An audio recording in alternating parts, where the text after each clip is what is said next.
Dusk settles over the palace training grounds. Warriors clash blades, a controlled rhythm of steel on steel. Others watch, but not everyone is watching for the same reason. Queen Cinderella stood at the edge of the grounds, her hands folded, her expression calm. But her eyes were busy. She noticed who stood a little straighter when she passed by, who avoided her gaze, who suddenly found reasons to step away. The new reality was speaking, but without using any words. For the first time, she wasn't just guessing anymore. She was seeing. The slave boy Iran was assigned to the edge of the grounds carrying water, replacing practice shields. It was normal work, until it wasn't. A warrior dropped his blade near the queen's path, on purpose. The metal skidded across the dirt, stopping just inches from her feet. The entire training ground froze. There was no command, no shout. Everyone just watched. Iran felt a pull in his chest. He knew if he stepped forward, it would be seen. But if he didn't,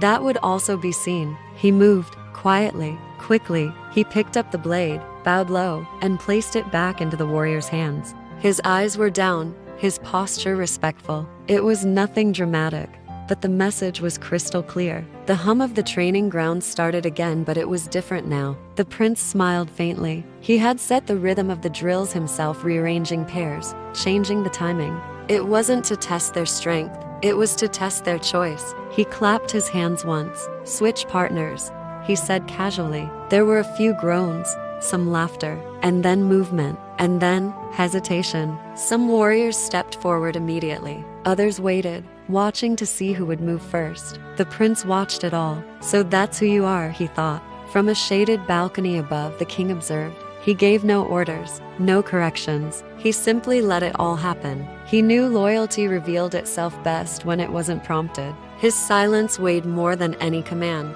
All around them, the palace was buzzing. Slave girls whispered at the water barrels. "Did you see that?" one asked. "Don't stare," another warned. "I wasn't." One of them laughed nervously, a little too loud, then stopped abruptly. A slave boy tripped, spilling a bucket of water. No one mocked him. Fear had sharpened everyone's awareness. As the drills finally ended, the prince walked toward the queen. He spoke loud enough to be heard, but casually enough to seem harmless. "Interesting session today," he said. "People are choosing, faster than before." The queen met his eyes. "Yes," she replied evenly. "They are."